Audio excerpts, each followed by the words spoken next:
Hmm. tvtropes.org. I wonder.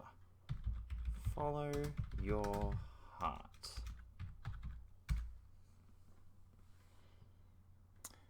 Okay, yeah. Follow your heart. And, a song or musical theme often overlapping with an I Want song. Interesting. Okay. Uh-huh. Uh-huh. Uh-huh. Tastes like diabetes. All right, fair enough. Oh, yep. Yep, it's a thing.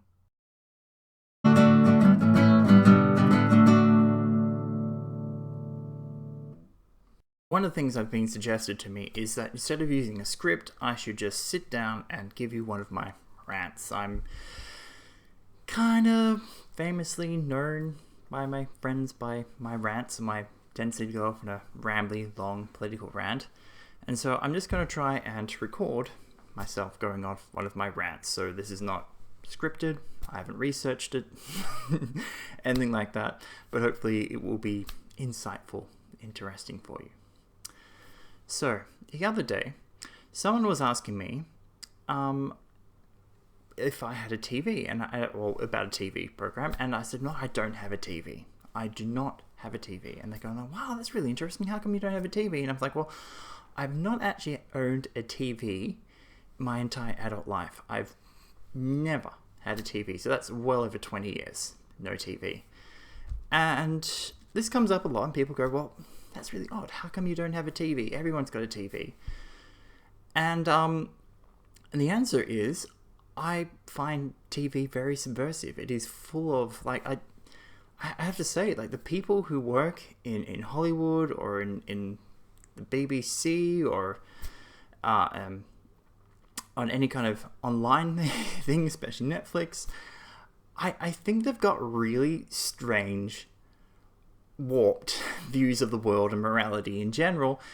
And I find it very frustrating to watch most shows. In fact, generally, if I'm watching a TV show, I'm doing it to pick it apart, to explain how it's so wrong and how awful it is, and how, if I was a TV producer, a director, or a scriptwriter, how I would do it differently so it'd be actually a lot better than it is. And I have got many scripts and stories I've written on the side about trying to improve some rather shocking mainstream TV and movies I've seen. But it really disturbs me because if I take Hollywood as example, in Hollywood they have a particular trope which they've been working into their movies, it seems like forever. They've always had this trope worked into the movies where they'll have a character, usually an elderly grandfatherly figure, lecturing or giving advice or solace to a much younger character, often a child.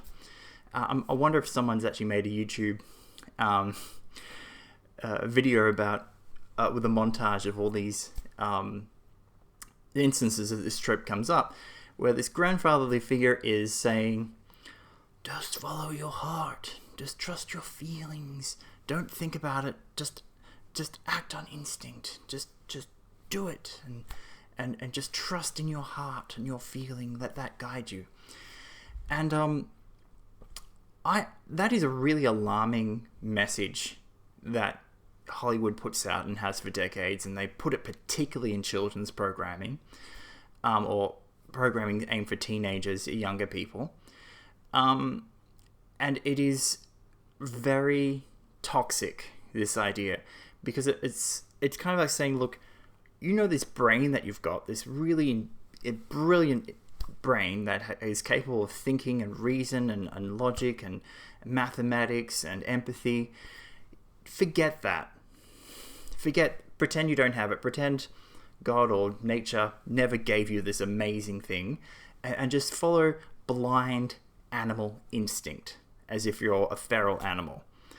And you may think, oh gosh, you're being a bit too harsh there, but I think if you know certain people who are in the New Age movement, they have this kind of view that follow your heart. This is the part of New Age belief. Are they generally the most stable people, or the happiest or the most well-off people? most successful, productive. You don't seem to see that with those kind of people.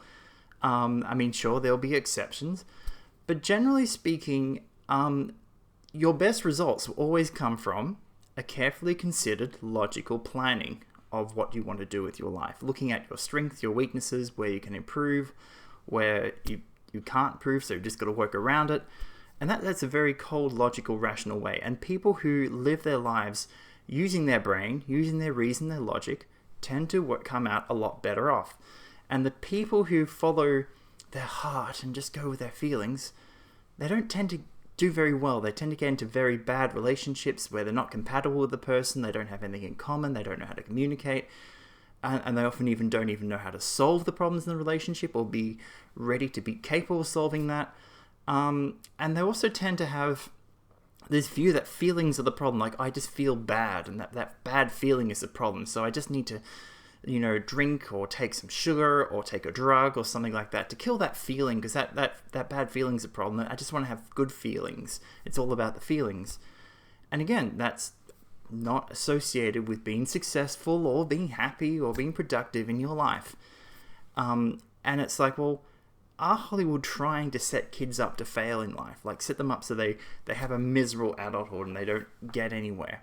Because they couldn't do a better job than pushing out this idea to young people that, just go blind instinct. Don't think about things. Don't look at the big picture. Don't consider. Don't analyze. Don't use your discrimination to work out what is a good option or a bad option.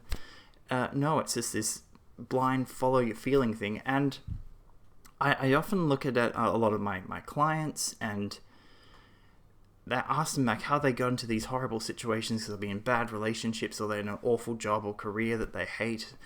And it's just like, well, it just felt like the right thing to do. It just felt like this is where I was meant to be with this person, and it feels like this is the right place to be. And it's like, well, but what did your brain tell you? What did your reason? What did your logic tell you? Because it was probably telling you the exact opposite of what your feelings were. Now, I'm not saying this to say that, feelings are these bad things. I actually have huge respect for feelings, because I have this viewpoint that I take into with my clients in my practice, but also which in general I view the world, in that the heart is perfect. The heart never makes mistakes. But I'll have to explain that a little bit more, in case you're wondering if I'm just contradicting myself. Your feelings about something will always be correct. However, your beliefs about that thing are nearly never correct. So if you believe that something is dangerous, then your feeling of fear about that dangerous thing is correct, because that is the correct way to feel if you believe something's dangerous. Now, that thing may not be dangerous at all, in which case it's your belief that's wrong, not your feelings. And so I kind of like to say to people, yeah, well, you should always go with your feelings, but examine your beliefs. Examine the things that you believe, your perceptions, your conclusions that you have drawn to get you there, that blueprint. Because if you get that right, the feelings will follow automatically. But if you go to the feelings first and you don't examine things logically and critically in the facts, and you interrogate them to find out what's actually happening, and you're focusing on what you'd wish the situation to be, or just a first impression of the situation without looking deeper, then you are very likely to make a mistake. And not only that, you're likely not even notice that you made a mistake, because you've committed yourself to the wrong path, in for a penny, in for a pound. It's very true. Once you start down a path, it's very hard to reverse direction. It's much easier to take some more time, carefully think things through, and then make a decision. And when they put this old, gentlemanly, wizened, grandfather-like figure in movies advising young people to follow their heart, first of all, I can't imagine a grandfather in real life ever doing that. Like, if he actually cares about his grandchildren or about children, he would never do that. He'd be like, if I was you, I would think very carefully about what I would do. So it's not even realistic, this thing. So I don't even know where Hollywood get this unless they're actually trying to deliberately sabotage people's lives and futures. And it would... you wouldn't... Like, advice like that... Oh, it does sound really subversive, doesn't it? I mean, why would you give someone advice like that? I can't imagine. Would you go to your friends, like, just follow your heart? Yeah, he beats you, he chokes you, and you might feel frightened, and you might feel frightened. Okay, then follow your heart, run away. But but if you feel that you love him, you should put up with it. I'm like, no, you would never do that. If you actually care about your friends, you'd be like, well, look at the facts. He's hurt you. He's done it again. It's likely to happen in the future. Things won't change, so you should probably leave that relationship. That's probably the safest thing to do. You would not be saying, oh, just what does your heart tell you? No, be very much focused on the facts. What is the safest thing for you to do? And for them to suggest to children, because they're targeting children with this message when they put this in a movie, they're saying, this is what got this person to being an old man. What made them likable and admirable and wise was doing this incredibly stupid thing that they're telling kids to do. And I like, if you ever see anything in a movie and you think, I would never tell my kids that, why is the movie telling my kids that? I would say to parents, you should, if you're watching a movie, particularly a kids movie with your kids, stop that movie right now. Put it on pause and go, look, excuse me. This is a great movie, okay, I like some Disney movies too, so yeah, I like some movies. But I just have to talk about this point here, because this is absolutely nuts what they've just told you. It is crazy, and you shouldn't be paying attention, and this is actually what I would recommend as your parent who has many years more experience than you in life, what you should actually do. Now, yeah, sure, 10 years later, your kids are going to be going, oh my god, my parents are so crazy, they once stopped like The Lion King to give me a lecture about how crazy the values and messages in The Lion King actually were. And it's like, yeah, you've got crazy parents. But 20, 25 years later, those same kids will go, my parents, they really were onto something. They were warning me, they cared about me, and they really wanted to make sure that I learnt something that was valuable. And the act of stopping that movie, make sure they remembers it, make sure your kids remember it, so it sinks in. If you wait until after the movie's over to give them that lecture, they're probably not going to remember. They'll be too fixated on how awesome the movie was, and they've absorbed this absolutely terrible brain cancer, thought cancer thing that's got into them. And that's I don't like TV, because if I had TV, what to say, I turned it on in the background, just had it playing, I'd just be having this programming of bad ideas. Like, people have this idea that somehow, like if you talk to actors and listen to their insights about the world, or about directors, the people who make these movies, they're not very good people. And I think I've mentioned the Me Too movement a number of times. They're often very bad people, really horrible people who make these movies, who are in this industry. It's like the beauty industry. I mean, there's no beauty in the people in the beauty industry. There's no wisdom in the people in the movie industry. And so these are people who want attention, they want money.